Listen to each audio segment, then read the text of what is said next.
Attends, si déjà elle est bug, quoi.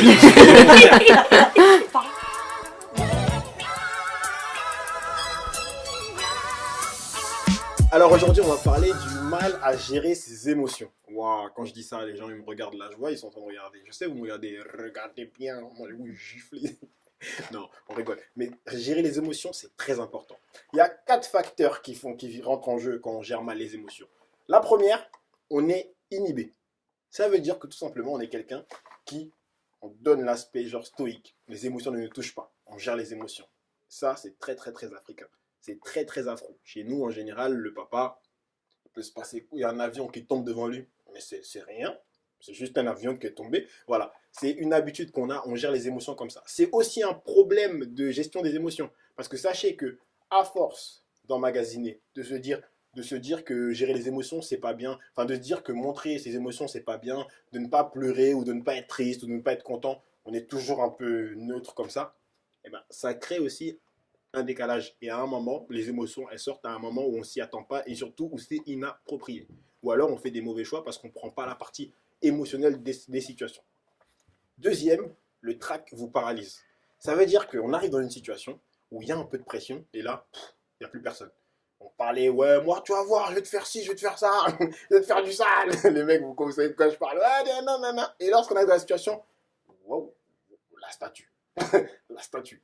Ou alors ça fait des vibrations bizarres, tu sais, dans le hip-hop, stroboscope, d'accord? Non. Ça, le trac vous paralyse, tout simplement, ça veut dire que plus l'enjeu est grand, plus vous avez peur. Et ce qui se passe là, vous allez me dire, vous allez reconnaître ce que je vais dire. Ce qui se passe, c'est que dans votre tête, vous commencez à faire des scénarios. Ouais, imagine maintenant je saute, après mon pied glisse, après je tombe pas, après la banane elle remonte. Hey, en général, c'est des scénarios qui ne peuvent pas arriver. Mais tellement vous avez peur, vous vous dites, je préfère voir le pire, au cas où, t'as vu? Non.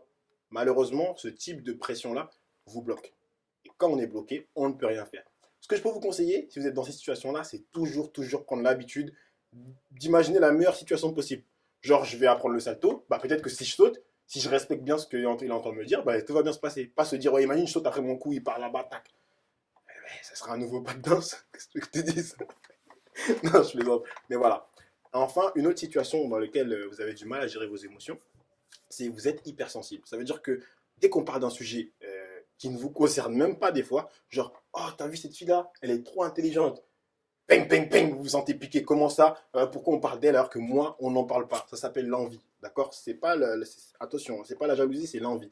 L'envie, c'est très très dangereux. Parce que lorsqu'on est envieux, on se compare toujours aux autres qui ne savent même pas qu'ils se comparent à nous. Ça veut dire qu'à un moment, on en arrive à détester des gens ou à se retrouver dans des situations où nous-mêmes, on perd de la confiance en nous parce que l'autre est bon dans quelque chose. Faites très attention à ça. On fait très attention, on évite de rentrer dans des situations comme ça et surtout, dites-vous bien qu'une chose, c'est que la plupart des gens qui sont autour de vous, bah, s'ils sont autour de vous, c'est qu'ils vous aiment bien pour ce que vous êtes, pour ce que vous faites. Après, attention, on évitera toujours les relations toxiques. On en parlera dans un autre sujet, mais les relations toxiques, c'est quelque chose de très, très, très, très... Attends, j'ai encore deux très, très, très dangereux. Ok? Donc, on se revoit pour un autre sujet très bientôt et on essaie de parler ensemble. Et surtout, dites-nous en dessous, là, vous écrivez en dessous les sujets dont vous voulez parler parce que nous, on travaille dessus pour pouvoir vous apporter les informations nécessaires. À bientôt.